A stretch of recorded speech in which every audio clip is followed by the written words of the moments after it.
And now, broadcasting on Star Worldwide Networks, it's In the Green Room. Green is in, but what does that really mean for you? Join the gang for a fun and energetic half-glass, half-full perspective to what and how sustainability is the lifestyle for the future. It can really affect everything you do, from your health, wallet, environment, money, even your morals. So our goal, to help save the planet one show at a time. Now, welcome to the Green Room. Welcome everyone to In the Green Room. I'm Kinga. And I'm Chet. I hope everybody's having a great day. And I love this new setup in the studio. We have the desk flipped around, and now you can see out to Camelback or Tempe and what is that, Papago Park. I love the new setup. It looks great in here. Welcome. Inspired by the Charros, the new setup, transforming Scottsdale since 1960. So it's an exciting show tonight. We've got the Scottsdale Charros director on, Dennis E. Robbins. Can you say hello, Hello, Dennis? yeah. Happy to be here. Thank you for having me. And we have his besties, Patrick and Joe. Say hello. Hello, I'm Joe. How we doing? So I told a few people today that the Scottsdale Charros were on the show, and they said, what? I've never heard of the Charros. They said, are you talking about El Charo? And I said, no, it's not the restaurant. It's Good restaurant, by the way, though. We get that a lot. Sticky buns. So at least 5 people did not know about your organization, so they're listening tonight. So Dennis, can we have you start off and tell us a little history of your Charros existence? Yeah, we kind of a well-kept secret, actually. We started back in 1961, and really, we've flown under the radar. We really support other groups. We're kind of behind the scenes. We don't want a lot of attention drawn to ourselves. That's why a lot of people don't really know us. But I think we've been doing a better job of getting out in front of others. But we were really created to help with spring training baseball. So back in the 50s, some business people got together and said, "Hey, we need to promote Scottsdale. How can we do that? Let's have some spring training games here." And actually, there was some banter and lunch going on at the Pink Pony restaurant back in the day on Scottsdale Road. And the owner of the Baltimore Orioles walked in to the restaurant, and some of the guys at the table said, "Hey, you should bring your Baltimore Orioles to Scottsdale for spring training." He goes, "Build me a stadium, and I will." And so they did. They got together. They put together a $100,000 budget. They sold seat licenses, and they built the stadium for like $65,000. And the next year, the Orioles were there playing. They were good to their word. And so that's incredible, isn't it? It's amazing. It's really cool. So were the Orioles the first spring training team to be in Scottsdale? Absolutely. Wow, Yeah. that's an Isn't that interesting story about how the spring training roots got started here, because now that's such a huge part of the economy here every spring. Massive. In fact, I was going to lay this statistic on you later, but I'll just throw it out there now since you brought that up. You know how everybody wants the Super Bowl every year? It brings $500 to $600 million of economic impact when a community has a Super Bowl. Well, spring training does that for our valley every single year with the 15 teams of the Cactus League here, the 10 stadiums, and it's like having a Super Bowl every single year for spring training, and people don't really realize that. How much does it bring in each year? Because I thought I read $800 million. Well, it's not quite that much, but it's hundreds of millions of dollars. They do an economic impact study every couple years, and it's tremendous. It's tremendous. And as you can imagine, COVID's had a huge impact on that the last year as well. So, so the Charros were started really to be the boots on the ground, to do concessions, take tickets, be ushers, and we were just labor. And we did that for a lot of years, a lot of decades, starting in 1961. And then the Giants came. So we had 5 teams here. We had the Orioles, the A's, the Cubs, and then now we've had the Giants, and they've been here since '84. And so they've been here the longest. We just redid a contract for 25 years. They're going to be here through 2044. Wow. So it's a long time. Wow. Yeah. Fantastic. It's a great commitment. So the community stuck with the Charros for that long. So now what we do, we found a way to capitalize on spring training, make some money off of it. And so now we're a funder. We grant money to, we have 2 buckets, really. We have nonprofit charities that we give money to, and then the other bucket is public education, Scottsdale Unified School District. That is absolutely outstanding. Can you tell us a little bit more about the structure of the Charros? How many members? How do you join? Yeah, it's much like a fraternity, really. We actually have 2 entities. We have a 501c6, which is a nonprofit organization, kind of like a chamber of commerce. where we run most of our activities out of. And then we have a 501c3. We have actually a foundation as well. We've been saving money for 30 years for a rainy day, which we find ourselves in right now. And we have about 45 active members. You're active for 7 years. You have to do everything, go to every event, do all the work. And then after 7 years, become a lifer. And we have about 175 lifers. So there's about 225 Charros running around. That's outstanding. And how do members get selected? Well, it's by invitation. So Okay. we look at people. Really what we do is we have a Charo ride. So the same year that we started baseball in 1961, we started this trail ride. And it's gotten up to 200 people. We go for a week, some ranch in Arizona somewhere, and we kind of celebrate our Western heritage. We thank people who were sponsors, advertisers for us, and we look at new members. So we kind of vet them that way. You know, if you can hang on the horse for a week and drink a few beers and play a little poker, and then you might be a good Charo. So that's how we select our members. And what's the minimum age? Is it 30? Yeah, we used to have a minimum. We don't have any minimums anymore or maximums. We used to have an age limit. You couldn't be over a certain amount, but you know, we everybody can pitch in and be good at what they do, regardless of their age.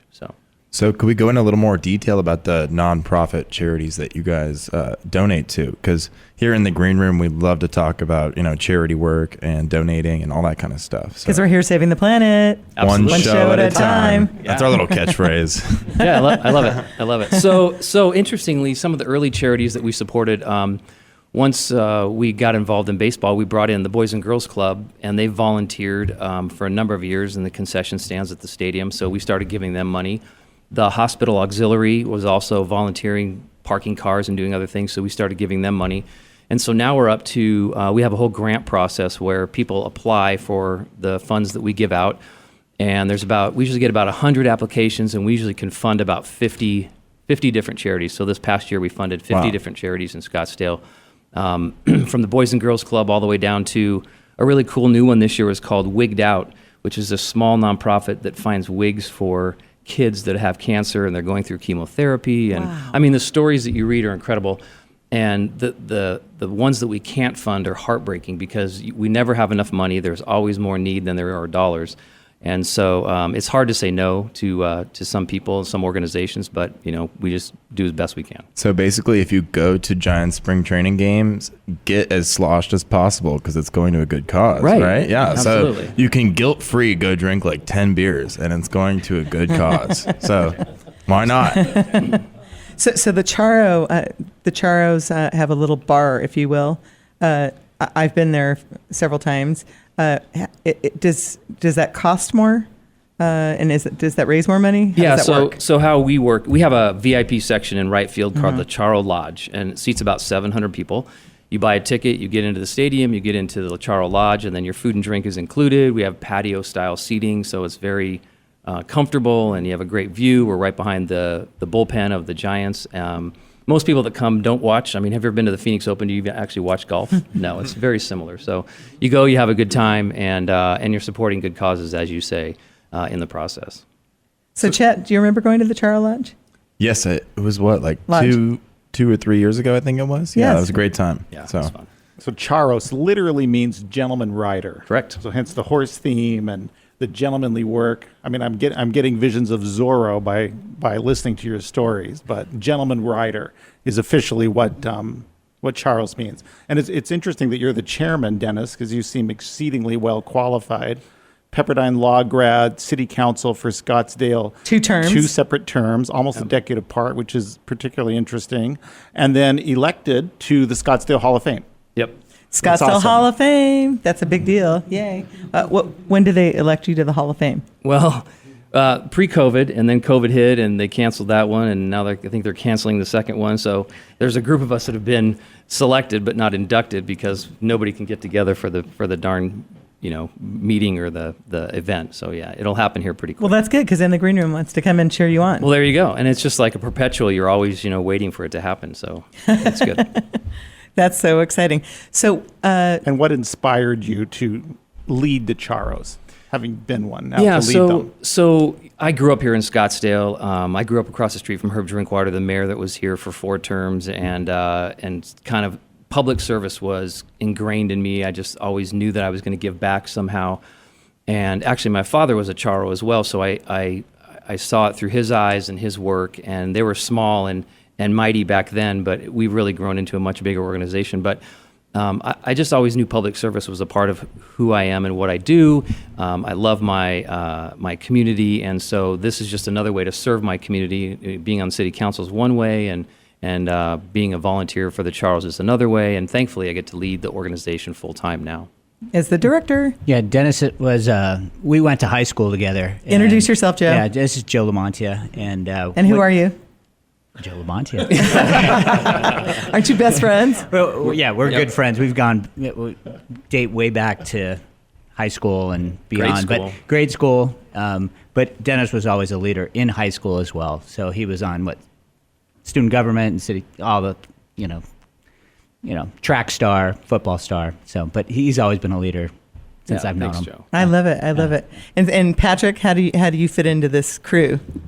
Another longtime friend, going back to Little League, 50 years we've known each other, this crew right here. There's about 17 of us strong from high school and grade school that we still spend a lot of time together and do a lot of stuff. That's so awesome. Nice. Yeah. I know you guys hike once a week together. Yes, once. Oh my goodness, more than once. But yes, we hike a lot. Yeah. And we do a lot. And so you have some background with the Charros because your brother. Tell us about your brother. No. Unfortunately, we lost the youngest member of the family. Jimmy passed away in 2011. And then so your brother passed away in a motorcycle. He was another Arizona boy. He was a professional athlete out of Arizona, and we had an 11-year career. So Dennis and I were up at the cabin, I believe, is about 3 months ago, and our family had been talking about a foundation for quite some time, but just not sure where to go and how to align. And it was a 3-day weekend, and we just sat down and Dennis said, I got an idea. And so the Charros are going to basically handle a foundation under my brother's, name and keep his legacy going, and family will fund it, and we'll be an additional financial aid to this situation where there's not enough dollars. So if we can do our little part in my brother's name, it'll be amazing. It really that is will. Amazing. Yeah. Yeah, so I think the idea was, somebody who has money and wants that to be endowed and given out every year, that the family can decide who that goes to. We can have an application process, and people can apply for that, and we can remember his name through that every single year. And we have a restricted account, and we grow the money over time. And I think that's an awesome tribute and remembrance to your brother for sure. Sorry about your brother. Sorry about your loss. I'm not the only one. But it's a beautiful way to keep his name and remember him. Thank you so much. So Dennis, tell us more. Tell us about the parade. I want to hear. I know that you, the Charros, run that parade. Yeah. Tell us the background. So and actually Joe and I were talking about this the other day. We remembered being pooper scoopers in grade school in the parade, and what is a pooper scooper? Just what it sounds like. Behind the horses. I don't know what it is. Well, we were the Kokopah Meadow Muffin Medicine Maniacs. It's the largest cleaning up waste. Let's just put it that horse-drawn way. parade in the world or something. It used to have that moniker. I don't think, but it yeah. used to be the longest horse-drawn parade in the world. And so, we had a wheelbarrow and some square shovels. Where there's horses, you need pooper scoopers. That's right. Otherwise the band's walking through that, and the Girl Scouts. It's not a pretty sight at all. So how did the parade get started? So it was originally called the Sunshine Festival. It actually happened right here at this corner at Camelback and Scottsdale Road, when this was a vacant lot. They had a festival, bring people out in the nice time of the year, and then they termed it Prada del Sol, which is a walk in the sun, and they started going down the main street of Scottsdale Road, and that's been going on for 67 years. So it's longer, it has more history than the actual city does. It's been going on longer than Scottsdale's been incorporated.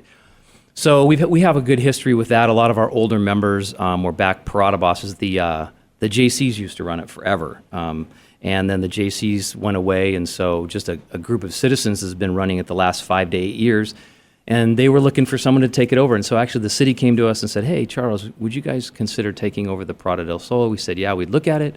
And after some time, we decided that it would be a great fit for us. It matches our Western heritage. It's very in line with our mission, and so. We merged our group with theirs, and we do the things that we're good at, which is selling and administration and managing. They do the things they're good at, which is running the day of parade and having that fun.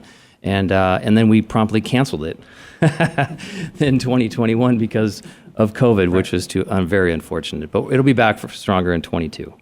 So you have music in this parade, and you were talking about extending it into almost like a music festival. Yes. Chet, did you hear about that? Yeah. That's very cool. Yeah. So, I mean, you don't have very many opportunities where your city closes down the city street, especially its main namesake street, Scottsdale Road. So they have the Parada del Sol and Trails End Festival. So there's really cute, really cool little family-oriented deal. But then there's 3 stages that are set up, and it currently stops at 4 o'clock. We'd like it to stop at about 11 o'clock, continue it on into the evening and have a really cool event. And so that's our vision for the future. What kind of That music? sounds very fun. Right? Yeah. What kind of music do you have? Well, the neat thing about it now is because we have 3 separate stages, kind of apart from each other. So there's a Hispanic stage, there's more of a pop stage, and then there's a country western stage currently. And maybe we could keep that going, or maybe we collapse it down into one. And You just need a have, stage for Chet. There we go, Chet. No, I could really? play on the pop stage. I could throw a little pop set together. There you go. Fun. But yeah, that sounds like a really fun event, though. So we'll have to be there in 2022. Right. Absolutely. No matter what, support. Well, speaking of music, we have the famous Jam in studio, and Jam in the house. so we'd like to hear a song. If he's able to take off that mask, maybe he can sing. Water. Thank you. Appreciate Jam, we've missed you. Oh, Chet, I've Welcome missed you. back in the green room. It feels good to be back. It feels good to be back. Kinga, nice to see you. You look beautiful as usual. Good to see you guys. What are we going to jam out to today? Well, I think I'm going to play Silver Screen because Kinga likes that song a lot. It's I been love a it too. while, Okay. So. Yeah. Could you give a little background about you and your... Yeah. I'm an artist from Phoenix, Arizona, and I'm all about. I appreciate that. Kinga said I'm ubiquitous. Thank you. Well, I care about the planet. I care about sustainability. In a big way. You're And probably... Jam, you're just an overall great guy, you know? What you see in me is within you, Chet. I appreciate that. You're a Well, great guy. I'll take that compliment. You're a great right guy. now. We're just turning this into a compliment fest. But you. I'm So I excited think to hear you too. you need to be at this Parada del Sol That sounds- music festival. Doesn't that sound really cool, you guys? That sounds like an amazing event. I would love to be at that. That'd be awesome. So, well, this one is it's an You'll original. have to ride a called- horse. What's that? You have to ride a horse. I'll ride a horse. That sounds fun to me. Chet's dad On won the a- world on with a guitar. Chet's dad won the world in many events with horse That's equestrian. Cool. So this one's called Silver Screen, and it goes out to everybody chiming in tonight. Thank you very much. Set sails off to dreamland where you can grab my hand. It'll be okay. Take a dip into my dreams where our minds can stream so far away. Have a look around. There is so much to be found deep within. Our oceans churn wild hues of emotion, but nothing moves like you on the silver screen of my mind. You dancing in ecstasy with no sense of time. You dissecting reflective thoughts of ours. You, nothing moves like you under the stars.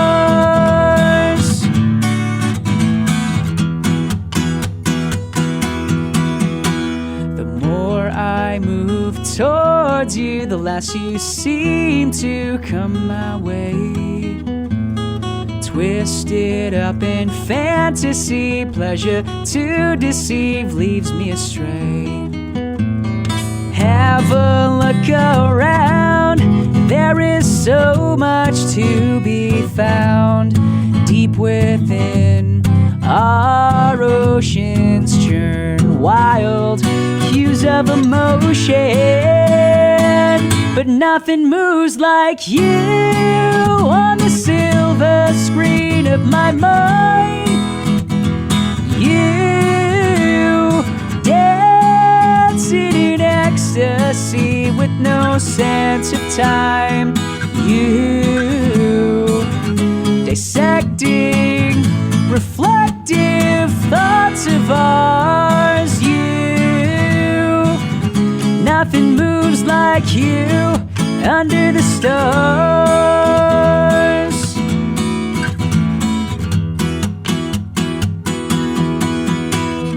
La da da da da da da la da da da da la da da da. There you go. La da da da da da da la da da da da la da da da. La da da da da da da la da da da da la da da da. La da da da da da da la da da da da la da da da. But nothing moves like you on the silver screen of my mind. You dancing in ecstasy with no sense of time. You dissecting reflective thoughts of ours. You, nothing moves like you under the stars.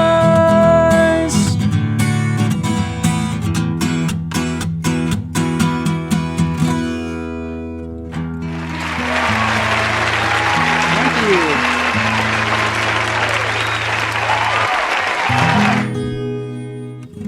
There you go. Wow, sounded amazing as always, Jim. A little rusty, but thank you. Appreciate it. I couldn't Jay. hear any rust, but Thank you.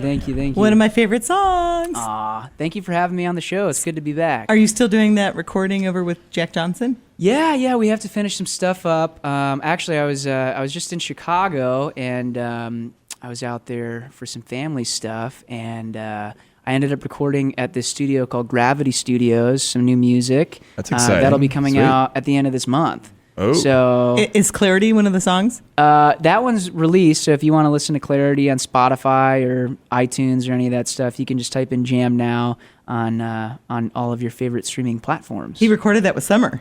oh, sweet. Wait, what is the name of Duet. the? Well, Summer's not on the official recording, Oh, is she not? but we Okay. did do an acoustic version together. Yeah, Yeah. for Okay, sure. okay. Yeah. What is the name of the new release so people can go pre-save it? and all Yeah, it's that? I don't even have a link up yet, but Okay. it's going to be called Joyous Soul. Okay, and, Joyous Soul. I wrote it for a film, for a That's short right. film, and then the director ended up not liking the song, which is totally fine because we just put another song in there. But it was just funny because we recorded this song and then we ended up not using it for the film, but still doing the soundtrack for the film, just different songs. So I really like this one and how it turned out, and I'm biased though because I wrote it, but I'm excited for it to come out, and it's something a little different. And I usually record with my band, but I'm pretty much solo right now. My guitar player just broke his arm. You're better solo. Aw. So, Jim, do you have a question for the Charros? We're going to get back to a song as we close out. Yeah. But you hear about this great philanthropic fraternity Yeah. that's raising all this money for students like Sure, you. sure. Do you have a question Yeah. for Dennis? Well, so what's one thing, like a core value that you guys really, value in what you do? What's a core concept and value that you guys have? So the two main buckets of money that we give that really value what we are all about are youth and education. So we're about making sure the youth, the vulnerable, are taken care of, and then education is the secondary thing that we spend a lot of time and effort and energy on. So I would say those two. That's awesome. Well, education is freedom, so that's fantastic. That's really Absolutely. cool. Right on. Cool. Good question. Well, thank you, Jam. Yeah. Could we hear another song a little bit later? Yeah, absolutely. Okay, great. Thanks for having me. Appreciate it. So, Dennis, I wanted to ask you, I've heard that you guys like to have a good time. You guys like to have a little partying going on with your group. Is that true? No, I don't know where you've ever heard that before. Yeah, this is a good reason. It's a good thing that we are now running the parade, because there was a few years ago where we almost got thrown out of the parade because we were misbehaving maybe a little bit. But yeah, I think we have a lot of type A personalities. They like to work hard. They like to play hard. They like to maybe party a little hard. So And we tend more to be a younger group, 30s and 40s, and so guys are definitely in their prime and looking to have some fun. But yeah, we definitely enjoy our time together and what we do, and that's just part of it. So are there weekly meetings? How often outside of the events, do you meet to plan things? Yeah, we do. So what we do is we have a committee chair. So we have a baseball chair and a ride chair and an education chair. So all these different events and activities that we do, we have someone in charge, and then we have meetings to make sure all those things happen. And we have a monthly membership meeting where everyone gets together and we talk about a few things, but mostly just have dinner and enjoy each other. But yeah, there's a lot of planning that goes into what we do. I mean, we're basically event producers. We have multiple events that we produce every year on a pretty big stage, and so it takes a lot of planning. It's like a West Coast Skull and Bones. Yeah, right. Type organization, right? That's true. A little exclusive, a little reclusive. Yeah. I think that's why, when you say who are the Charros, we're a lot like the Phoenix Thunderbirds. We were patterned after them quite a bit, actually, and they're doing the same thing. They run a big golf tournament. They give money to charity. We run spring training. We give money to charity. But we've broadened our appeal. We're more than just a fundraiser. We actually like to be a difference maker in the community as well, and where we start things and then have somebody else pick that up and take it on, and start something else, have someone pick it up and take it on. And Such as, give us a few examples. Yeah, so we were talking about this earlier in some of the pre-meetings. So this happened a lot in the education realm where robotics was big. This is public education. Public education. Public schools. Right, in Scottsdale Unified School District. So there's 30 schools, and we assign a Charo to every single school. So he goes in and meets with the principal, asks them what they need. He's armed with a little bit of money, so they take him seriously. They listen to him, and we try and fund things that aren't funded. And then, probably 5 years ago, robotics was a big thing. Every school is doing robotics, and we were getting pretty good at it. And so they needed a lot of equipment, so we were funding a lot of robotics purchases. And then they were winning competitions, so then they needed to have money to travel to all over the country to compete against others. So we were funding that. And then that became what's called a co-curricular program, like band is, where band is, a subject during school, and then you also practice band after school. Same with robotics. They made it a subject during school, and then you do robotics after school as well. So the district ultimately took on that and funded it through the district programs. But we helped fund that early on when there was no district funding, and it was just a fledgling idea that turned out to be something pretty special.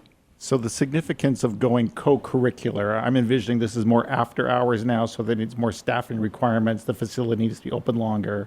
So that's going to make the whole operation more expensive because it's beyond normal operating hours. That, and also make it more consistent across the schools, because you have some schools that have great parent-teacher organizations and they can raise a bunch of money and they can fund things like that. Mm-hmm. Then you have other schools where they're not as good as that of raising money or having that opportunity. And so they don't have as good of programs as some other schools. And that's the whole point of public education, at least have a baseline where everybody has at least the same thing, and then you can raise it up from there. So that's one of the good things about having the district fund it. Right. Yeah. And having that co-curricular option rather than kids running around getting into trouble after school. Maybe they're not involved in sports. Some of the brainier nerd types like myself in high school, for sure, have that opportunity to do something cool after school. Right. Which is fantastic. Robotics is, wow, that's just it's phenomenal. Awesome. It really is. Yeah. As a mechanical engineer, that really resonates with me that the students get to do that. Wow. Yeah. I would have. And I'm sorry. And then another thing that we did that was along the similar lines was Chromebooks. So the district wanted to have one Chromebook for every single student, and they were having trouble putting that into their budget. So we went through a 2 or 3 year period where we were buying racks and racks of Chromebooks for all the elementary schools. And then now the district's taken that over, and they're funding Chromebooks for every student in the whole district. That's fantastic. That's really remarkable. So now it's all men. It's a men organization. Will that ever change? Because I want to be in it. Yeah, I want to be in the Charros. it's interesting how we've evolved, and I that's definitely an issue. And the only thing that really is male oriented or only is our Charo ride, where you're overnight and we're out in the middle of boonies and. I can handle it. I know. Robin, do you want to join the Charros? But I'm more guy than most guys. So yeah, bring it on. Well, it's true. Ava's bringing her RV. Ava's bringing her RV. There you go. Okay, so I'll give a plug to RV and Go. Ava's father is a premier sponsor of our show. In fact, they'll be back on the 20th. And so RV and Go, it's where it's almost like Airbnb. Airbnb for RVs. You could rent someone's RV, have the complete RV experience without purchasing an RV. And also, if you own an RV that's sitting in your driveway most of the year, you can lease it out through RV and Go and turn it into a little bit of a cash cow for yourself. There you go. That's a great idea. I love that. It's brilliant. It's brilliant. Add RVs to your ride now, right? Right. You really should. You probably do that with horses, you know. Why not ride my horse? I can rent it out to somebody else. There you go. Maybe you can do a horse and go. Ava, we'll have to tell Paul. You need your own personal pooper scooper for that, guys. Oh, there we go. We got some volunteers. That was good. Past experience. So Dennis, I know this is more on a personal note. You went to Pepperdine Law School. From there, what happened next? What happened next? I came back here to Arizona and studied for and passed the bar exam, and I worked for a couple of years for a small law firm, and we just did general practice, which was cool. I got to do a lot of different things. In fact, my first trial ever was the guy that I worked for was vacationing in San Diego, and he says, "Hey, Dennis, we got a trial in the Yavapai County Courthouse. You're up." And so I walked into the courthouse and defended a guy, and we lost, by the way. But good experience, though. I know, right? We got crushed, but it was a really cool thing, and so I did that for a couple years, and then I went into my family business, which was Midas Auto Service franchises. We had a bunch of franchises around from Tucson all the way. I've heard of Midas. Yeah. Wait, Midas. Midas, yep. Mufflers, Midas mufflers. Wow. Yes, That's I've your seen that. business. Well, we were the franchisee. Wow. We were a franchisee. That's amazing. Oh, okay. So yeah, we had at the end we had 18 locations from Tucson to Flagstaff, and so yeah, it was a very busy business. So. And are they all sold now? I'm out of that, thank God, and my brother's still involved in the business and running franchises. So, but it was a good experience, and we had a couple here in Scottsdale, and yeah, it was. My dad did a really good job of that, and it was his love, not mine. Is your dad still around? He's not. He passed away a couple years ago, and so yeah. So I did that, but the good thing about being in your own business is it allowed me time to give back. So I was able to run for city council. I was able to be in the Charros and do that, and so it gave me some flexibility to really pursue my first love, which is community service. What was it like being in the city council? Well, it was two different experiences I was on from 96 to 2000, really pre-computer. So when everybody got angry, they wrote on note cards or wrote you letters, and so you'd get stacks of mail. And we were growing like crazy, you know, building McDowell Mountain Ranch and DC Ranch and Desert Mountain and all, you know, growing north like crazy. Every budget year was bigger.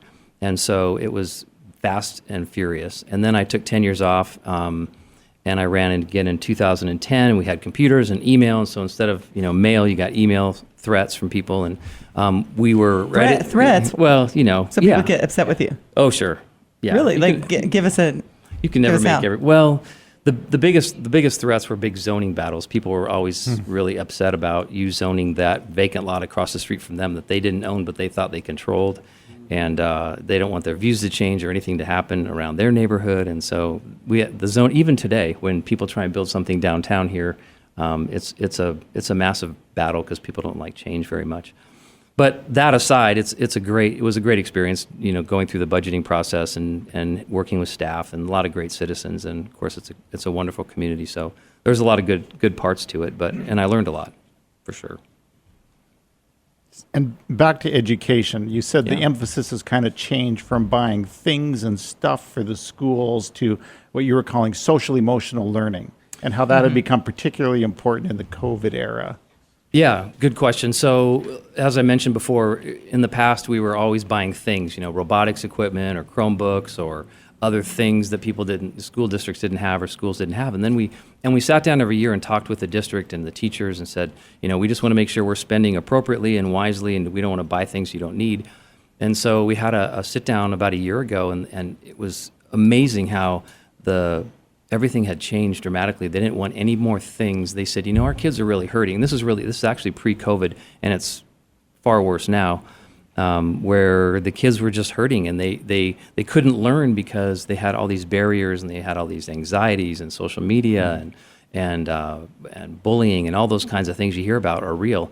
And I told this story before too, where they do a suicide awareness. The district does this every year. They bring the seniors in high school and other high school students in for a big assembly in their at school, and they say, watch for these signs and try and take care of your friends. And if you have any problems, come see us and all that. And they said, and if you have any problems or have thought about suicide, there'll be counselors standing by. And so they had a room full of 400 kids, and like 100 of them went and said, yeah, either I'm thinking about it or I know somebody who is thinking about it. So can you imagine that's 25% of people that just actually went and said something versus the other, however many percentage that is thinking about it, but we're afraid to say something. And so it's a serious problem. And so we really have been focusing on social and emotional learning. And the district does as much as they can, but obviously there's never enough money to go around for enough social workers and school counselors and psychologists, and teachers are there to teach, but they have all these other issues to deal with throughout the day. And so we've been raising money to fund that. We just did a $40,000 check to the school district to help them hire more counselors and social workers to deal with this issue. But it's stark and it's scary. That's amazing, because I feel like mental health is such a crisis issue right now, with between social media and people not knowing how to stay disciplined with technology. A lot of people are just really sad, even though they shouldn't be. I mean, we live in an amazing country, and it's so sad to see all the mental health issues that there are. So absolutely, 100%. Something we need to invest in. So thank God for the Charros, and thank God for you, Dennis, for your service and what you're doing to help our children and our students here. And it's remarkable. Yeah, and again, like I said, this was an issue pre-COVID, and now COVID's made it even worse. I just saw, this is amazing. Gilbert Schools just laid off like 150. What's that? 150? Yeah, 150 teachers because of declining enrollment, because they've lost touch with all kinds of students. With this COVID thing, people just like vanished. Kids that were having a tough time to even make it to school now, they didn't get a computer, they didn't do their homework, they just vanished. And so they have to actually lay off teachers, because in Gilbert, of all places, I mean, that's one of the fastest growing communities in the Valley. You would think they'd add a ton of people. And I know Scottsdale's gone through that too. And we've actually talked to principals that have made house calls. They go to people's homes and make sure that, what's going on, what can we help with. They made sure that every single home had Wi-Fi and had a laptop, and at least had the technology to communicate and to connect with their school. But they've lost people as well, and it's really, really sad. It's going to be hard to get them all back. And in line with that need, something the Charros has founded for 20 years is your Future Teachers Scholarship, which is very cool. I take that personally as a teacher's kid. Can you tell us about the Future Teachers Scholarship? Yeah, so we do a big education awards banquet every year. We honor a teacher from every single school, 30 schools, and we honor 10 high school seniors. And this started 35 years ago, and they were just really honoring high school students. And remember back in the day, and it's still true today, is where there's not enough people going into the teaching profession, not enough people becoming teachers. And so 20 years ago, we started a Future Teacher Scholarship where we were paying a full ride plus room. It was a really rich scholarship back in the day when tuition was really a lot less than it is now. And so we could fund, so right now we fund 2 freshmen, 2 sophomore, 2 junior, 2 seniors, so 8 kids every year. Those are college students that are going to become teachers. And so we select 2 new ones every year, and we graduate. How do you find them? So how do you select? We go to the guidance counselors and the principals of all the 5 high schools in Scottsdale and say, and they know about this scholarship, and because it's been going on now for 20 years, so we've actually graduated 40 teachers over the last 20 years. And we don't make them come back to Scottsdale and teach, but a lot of them do come back to Scottsdale and teach, and some become administrators. And so it's a self-fulfilling prophecy. We hope that we can keep some of our own here to stay and be teachers, and because there's such a huge need for that. And so we helped to bring them back and become teachers for as long as they can. So can an applicant, could I say, select Ava?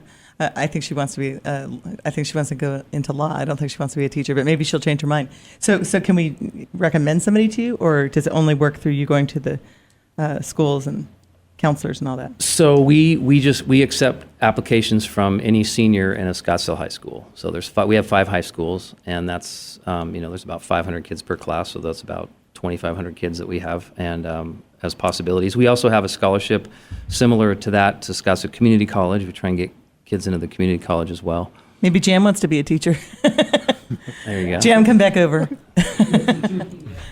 Yeah, so it's a great program, and we're really happy about that. And it's done some really nice things in the community. And one of those teachers Remarkable. has taught at Arcadia High School now for 15 years, coming out of that program. Yes, in fact, so this year our awards banquet is virtual, and we just did the videotaping of the mayor and the superintendent, and we actually have Christian Kirk that we talked to, and then this gal, Elizabeth Halverson, who 15 years ago won our future teacher scholarship, and she's been in Arcadia ever since she graduated from ASU and being a teacher, and so she came and spoke as well, which was really cool. So yeah, it does work. It does work. And King is an Arcadia grad. I Yeah. am. That's awesome. Yes, I am. So that Good might have job. been one of your teachers. There you go. Is that right? I loved Arcadia. Yeah. Arcadia was great. It just, I have the greatest friendships, and Go Titans. exactly. And I'm still best friends with my Firebirds. my high school. Chaparral Firebirds. Sorry. Yeah, Firebirds.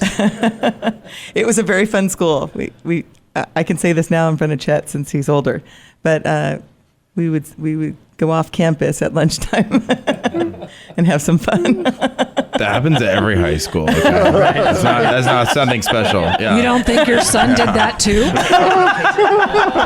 Well, I went to Notre Dame Prep, and they were pretty strict there. But He didn't, I would trust me. definitely But he had ditch his the moments. maximum number Yeah. of days that you were allowed to, so, especially as a senior. But that's neither here nor there. Chet was doing 3 varsity sports. I know he was not doing that, but Yeah. Well, you were in the music program, right? I did a lot. But at You were Arcadia, co-curricular band or something? no, I wasn't in the band. Oh. No, I played the piano, but not through school. It wasn't through school, but no. I thought maybe just- you benefited from the co-curricular But, as but well I had, as from the I had future straight teacher A's. scholarship. I had straight A's. It was a very easy school. Oh, yeah, your report cards are online. I mean, everyone can see it. It's there. So one question I have is, Arizona is notorious for having, not the best education system. And I feel like the schools in Scottsdale have gotten a significant boost from the Charros donations. Is the Charros organization ever, do you think, going to grow outside of Scottsdale? Because there's a lot of other schools in Phoenix and Tempe that could potentially use your help. I know you're not a very big organization or a huge organization yet, but there's more spring training stadiums. Maybe we could potentially branch you guys out into another stadium, get you guys more revenue or something. But because there's more schools out there that could use your guys' help, that's for sure. No, you're 100% right, and that's a great point. And we've actually, so 2 things on that. We've had districts come to us, and like the Cave Creek School District, for example, and ask for us to get involved in them because in Scottsdale, there's actually 5 school districts in Scottsdale. So you got PV, Scottsdale, Cave Creek, and then there's Fountain Hills a little bit, and then Balls, BALZ.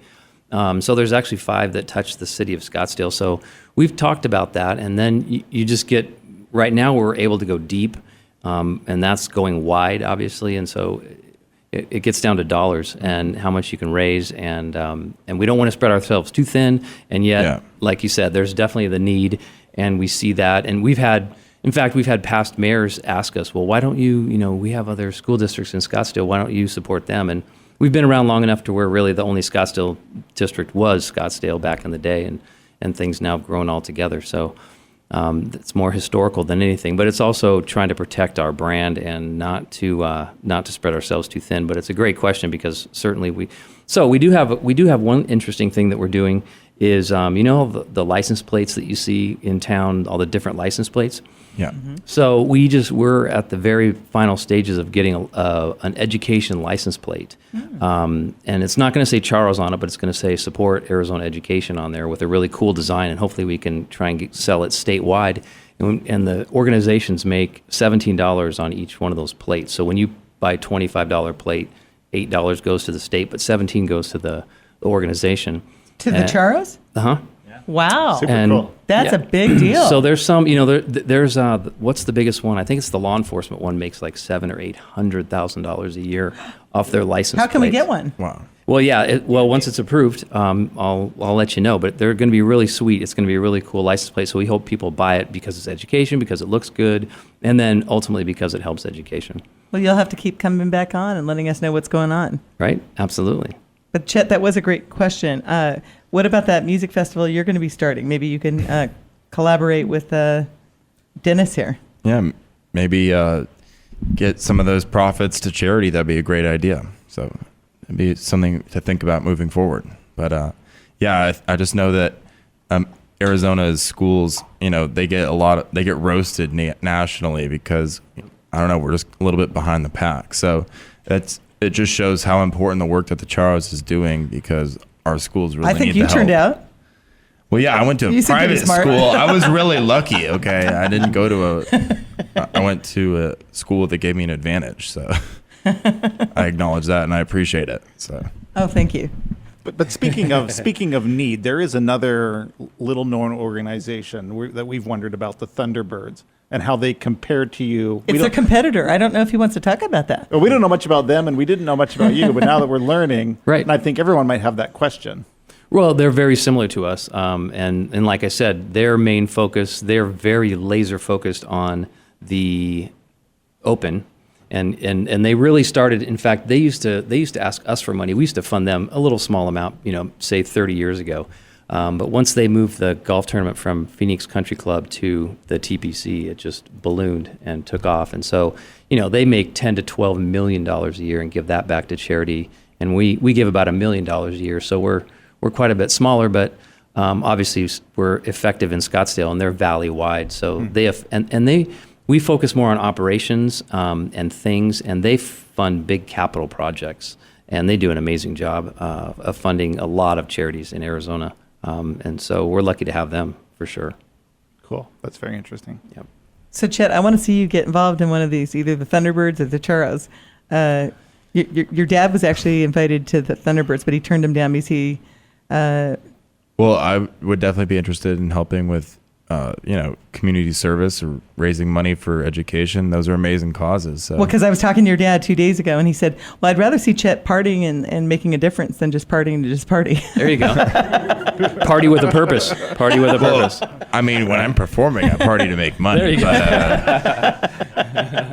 Yeah, well, so Chet, we'll just have to get you on a Charo ride, and then, Sounds fun. So, Jam, we would like to cut to a song, and then we're going to end discussing the last final importance of the Charros. Cool. What could we hear? Well, what would you like to hear, Kinga? I would like to hear something I can dance to, but maybe your favorite song. Okay, you want to favorite song. hear that new one that I was talking about before? Yes. Okay, cool. the one the movie guy didn't like? Yeah, this is the song that the director didn't like. He did we like it. We can all message him and be he like, what were you thinking? I should have rephrased that. He loved the song. He loved it. It just didn't fit in that part of the movie. It was more of like a somber part of the movie. So it didn't work. But because he heard the acoustic version, which you guys are about to hear, but then when he heard it with the whole band, he was like, oh, it's too much energy. So yeah, it'll be coming out soon. But this one is a new song called Joyous Soul. So here we go.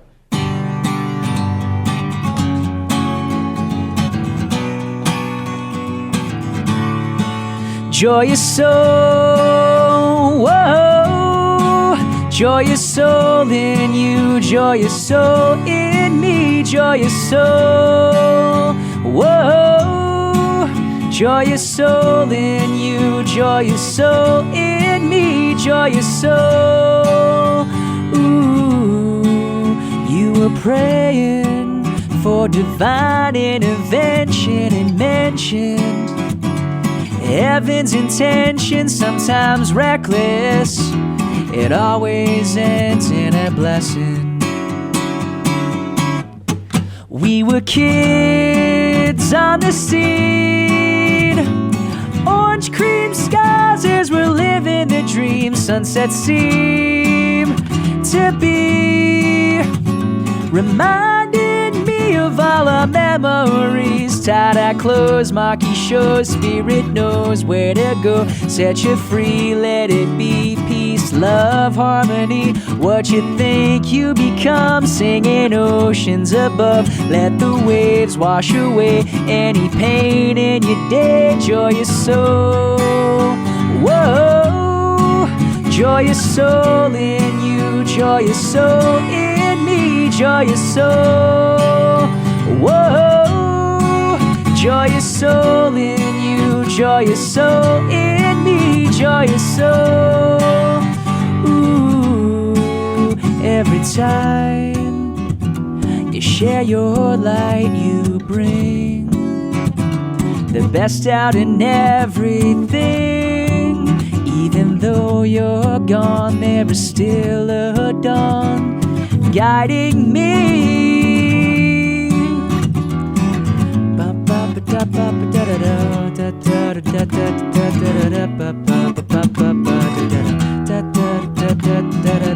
This is where a guitar solo goes, but that's okay, cause I can scat and joyous soul.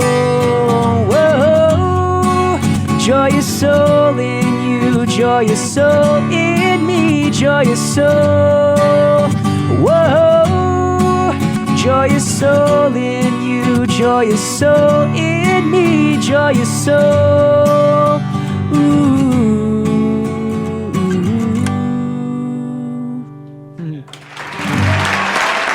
That is a very happy tune. So Thank I you. can see why it didn't really fit well with a sad scene. I don't write a lot of sad songs. Yeah, but I wonder why. You're such a happy. I do. I write some. I wrote like some sad songs during quarantine. Actually, it was like Such a struck the positive mood, yeah. vibe, dude. Positive vibes right but, there. But you still gotta like bring out the best or find the light in the situation, So yeah, I don't know. Because I love it. When people listen to music, it's funny because some people, like a lot of artists, or one band in particular, the Black Keys, the drummer from the Black Keys.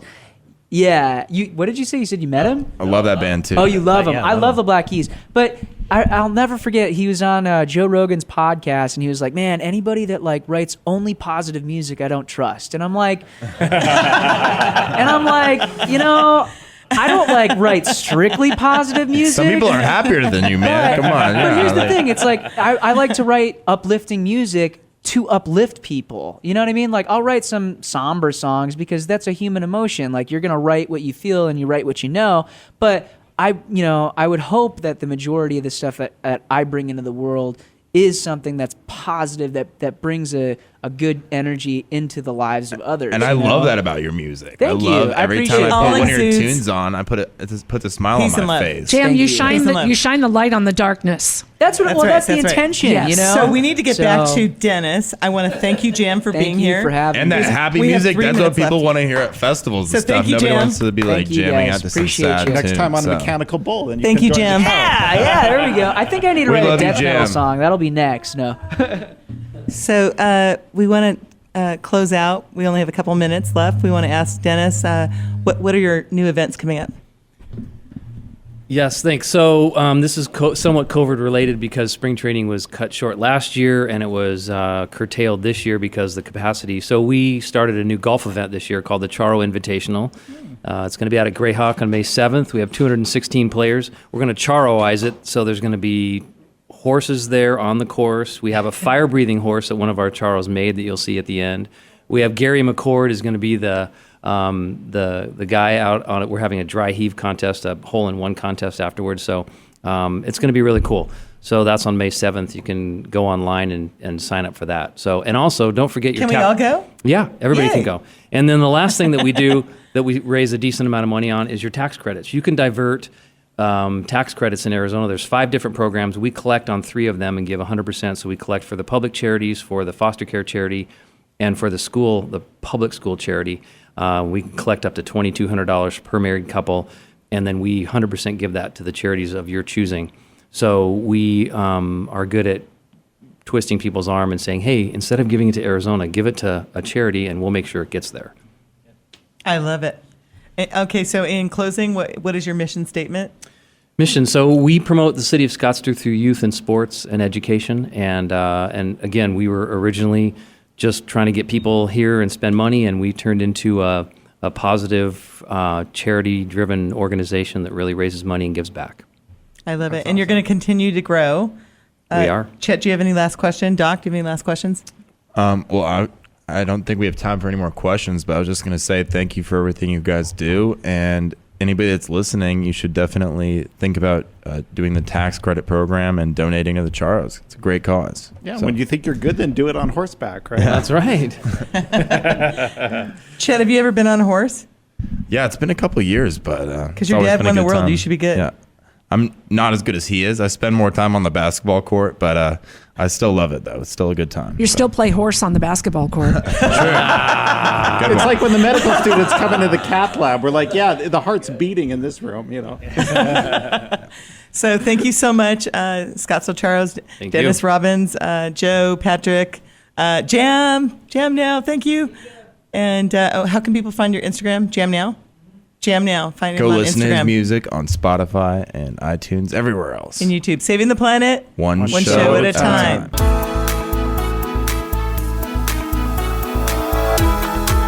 Thank you for listening to In the Green Room.